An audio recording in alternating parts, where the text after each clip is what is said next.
this plastic tubing thing to try and stop the high fuel chafing against the bracket on the davits. So I'm going to try and put it on. Hopefully it'll create a bit of sponginess to it.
Go and cook, they know.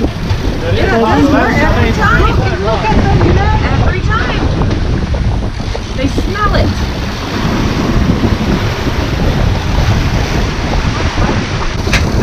There's a seat right there. I think I lost it. Oh, dogs. You've got to sharpen those hooks. I don't know. Too easy. Yeah.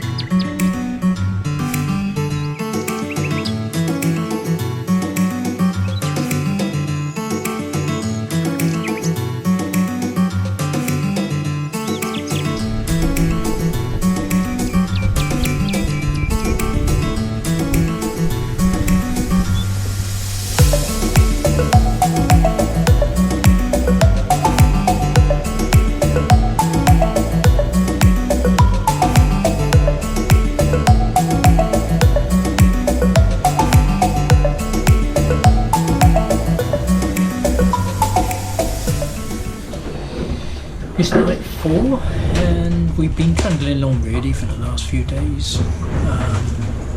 Nothing fantastic. We've done about, best day's been 138 nautical miles. The wind's been a bit light for us, I suppose, and yeah, it is what it is. There's not a lot we can do about it. So I'd show you this. This is our paper log we make out every 2 hours. So this is 2400 midnight, course 282 degrees. This is our northerly position, 15 degrees north, 22 minutes. This is our westerly position. This is our total number of nautical miles and the number of nautical miles we've done in the last 2 hours. We fill this out every 2 hours. We do that just in case, worst comes to the worst, we take to the life raft. We have no way of knowing exactly where we were electronically. We could then tell somebody, Coast Guard, whatever, where we were at a certain time, and then they'd be able to calculate the drift and try and work out exactly where we are. So even if it was an hour later, they would work out our course speed, and so they'd know roughly where we are. So there's an awful lot of writing by the end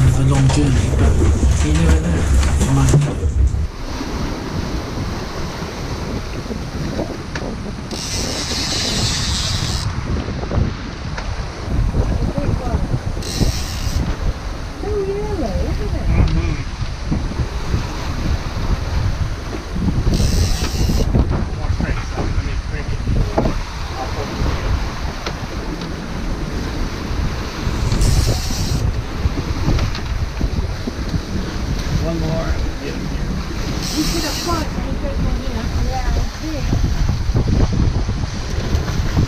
Wow. Oh, look how pretty. Oops. Oh, these. Oh my God.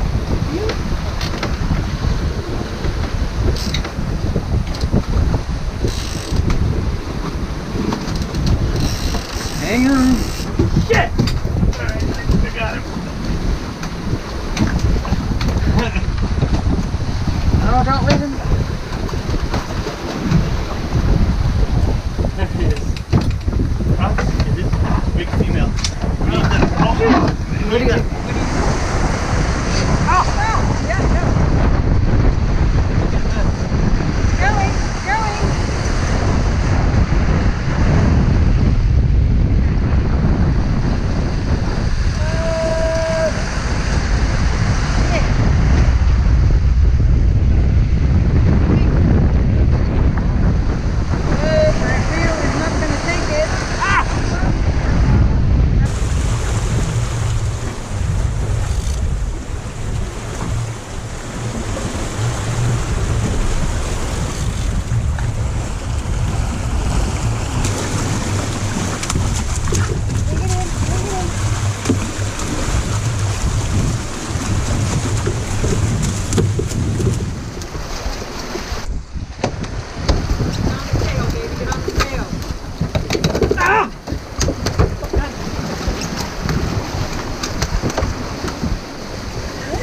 Get our window, man.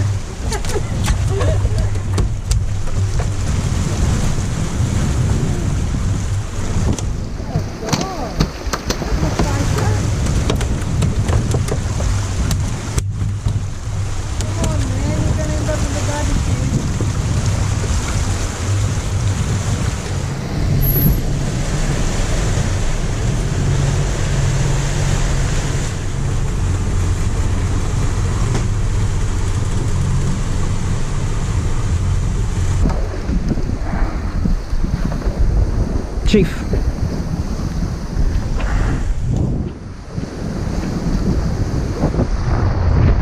That's the generator. It's up here so that you can't hear it as much. This is what's worrying me. This here.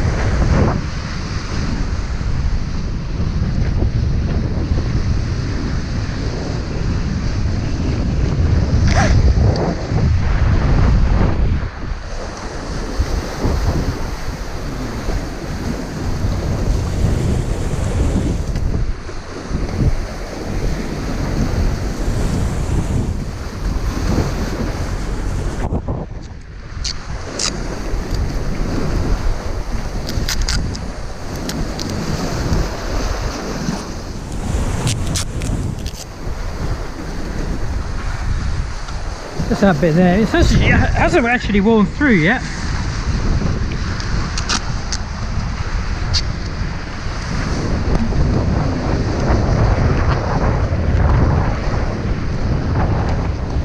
That's the code 0. I don't think that's going to be coming back out.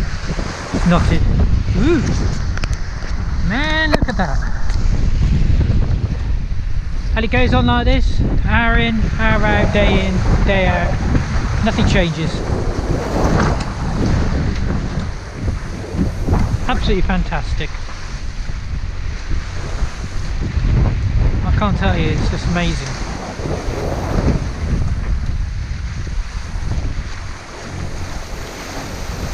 Have you ever thought about doing this? Do it. That's what I say.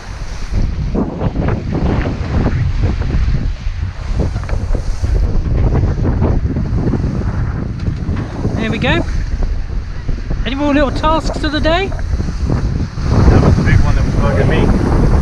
That one? Yeah. Yeah, it actually hasn't worn a sail. No, but you know, another 3 days, 5 days. Yeah, it just keeps rubbing there. Yeah. I thought I'd take the opportunity and try and tell you about the trade winds. It's a phrase that you've probably heard. The trade winds are a wind system that used to take all sailing ships around the world, so they could trade with different countries and get them back to Europe or the UK or wherever they happen to go. So if we look at the North Atlantic, This is the Bay of Biscay, this is the Portuguese coast, Gibraltar, that's the Mediterranean off there, coast of Morocco and Africa. Over here is Venezuela and Brazil. Florida's down here, the US goes up there, that's Greenland, and the UK is kind of up there somewhere. So if we put a line across here, this would be the equator. Now the first thing is that there's what we call the doldrums, which is an area around the equator where there is absolutely no wind whatsoever. So that's this area here. Now during the summer months in the northern hemisphere, this tends to move slightly north, and in the summer months of the southern hemisphere, the winter in the north, it will travel south. Now there's another major influencing factor here, and it's called the Azores Low, which is a high pressure region which sits in the middle of the Atlantic Ocean. Now the Azores High tends to move north during the summer months and tends to travel slightly further south during the winter months, and it's distorted due to other things. Now the wind, as all winds, are influenced by three major things. One is air pressure. Wind tends to travel from high pressure to low pressure. Air temperature, there again it travels from a higher temperature to a lower temperature, and also the spin of the earth tends to create different airflows in the northern hemisphere to the southern hemisphere. What we tend to find is that the winds are travelling in a clockwise direction around the high pressure area, sorry, not the low pressure, the Azores High. In the southern hemisphere it would be an anti-clockwise direction. So the trade winds start to get established around about end of the year, December time, and they go right the way through till June, July time. And typically what will happen is that the wind will travel down the coast of Portugal. Here, this is known as the Portuguese trade winds. You have the Canary Islands roughly here, you have the Cape Verde Islands where we've just come from over here, Barbados say there, the Lesser Antilles goes off in an arc, we've got the Bahamas here, etc, etc. So they start to get established late year, they come down the Portuguese coast, they then travel south, slightly west of south towards the Cape Verde Islands, and then they hit the doldrums here, so they actually turn and head up towards the Caribbean. So we get this massive circular wind. Now if we set off on our yacht over here, we can actually follow these down, and all the way around we'll have the wind behind us, which is rather splendid actually, because that's the easiest way to sail. We don't really want to go head to wind. If you wanted to go back to the UK, I'm not sure anybody would want to go back to the UK, but if you want to go back to the UK, the answer to that is that you leave somewhere like Antigua up here, you go to Bermuda, which is a little crescent. It's actually made up of about 30 islands or 130 islands, but it's in the form of a crescent. And from there you will take the wind across the Atlantic to the Azores, and then from there you will either pick your slot to go up to northern Europe, or you'll come across to the coast of Portugal and back down into the Mediterranean. Now you could say, wouldn't it be quicker just to go straight across the Atlantic? Well, if you went straight across the Atlantic from, let's say, the northern hemisphere, you would do something called the Great Arc Route, which is a route which is always has some north bow in it to actually get the shortest route. So you would kind of travel in an arc across there. Now, as you see, you will go through the middle of the high pressure system. That will give you very, very variable winds. It's also known as the horse latitudes, as the sailing ships that did this route used to get becalmed for weeks at a time maybe, and they'd start to run out of water, so they would slaughter their horses so that they didn't need to consume all the water. But generally speaking, for ease of sailing and enjoyment and comfort, we will pick the route with the trade winds, which will head down south. It's easy to get to the Canaries.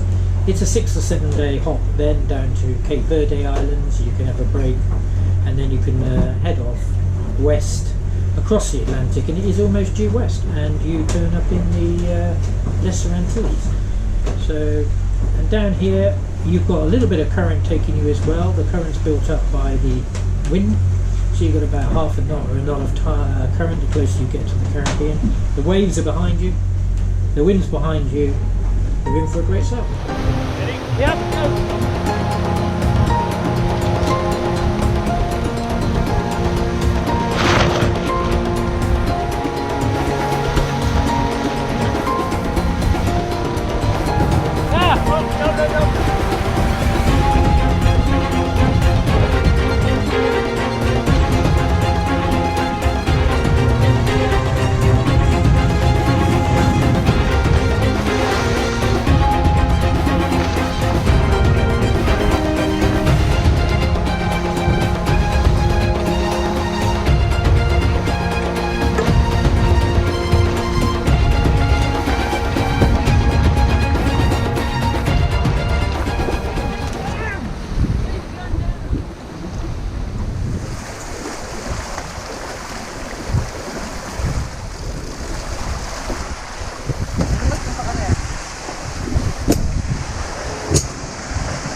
I hope you enjoyed the video.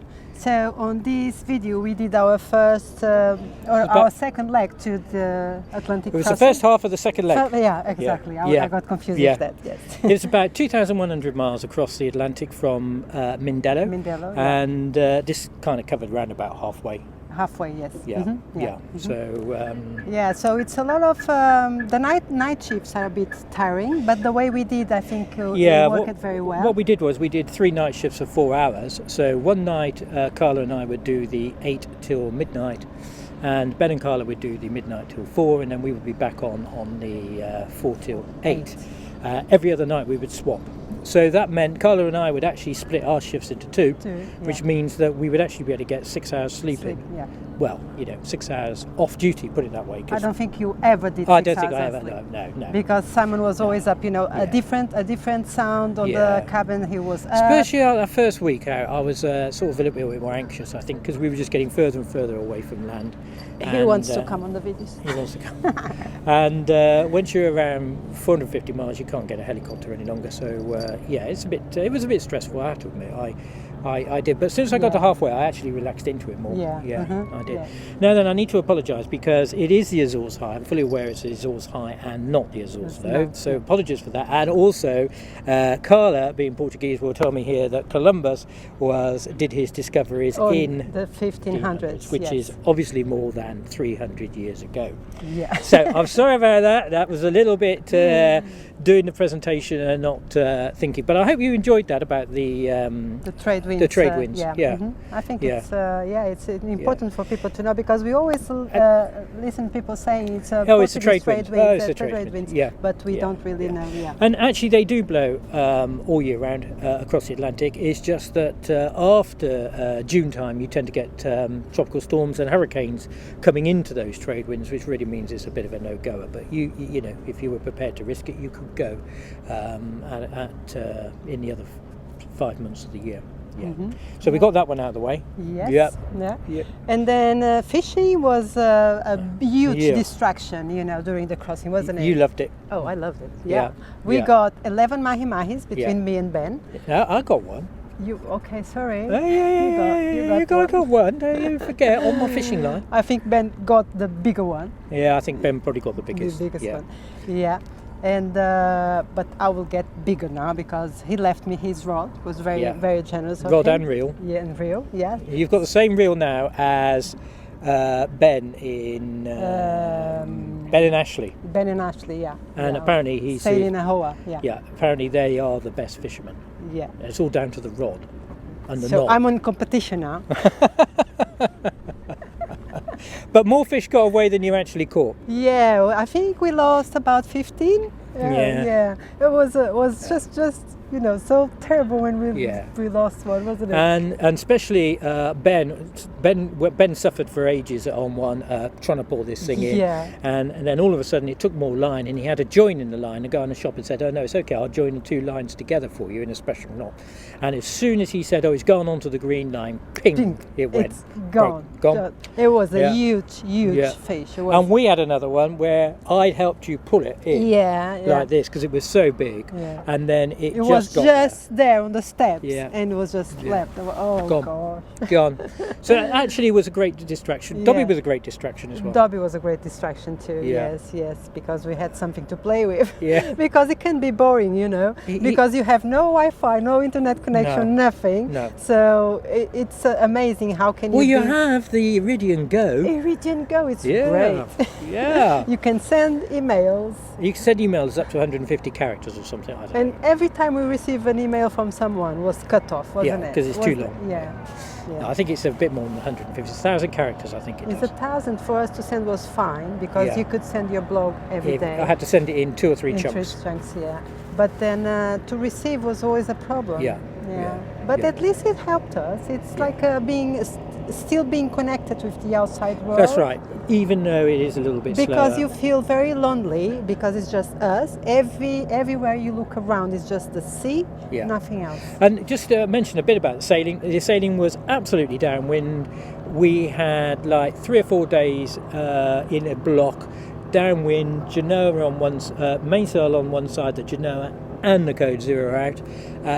Our best top speed was 10.8 knots, and I think overall it got quicker further towards Barbados, as you'll see in the next programme.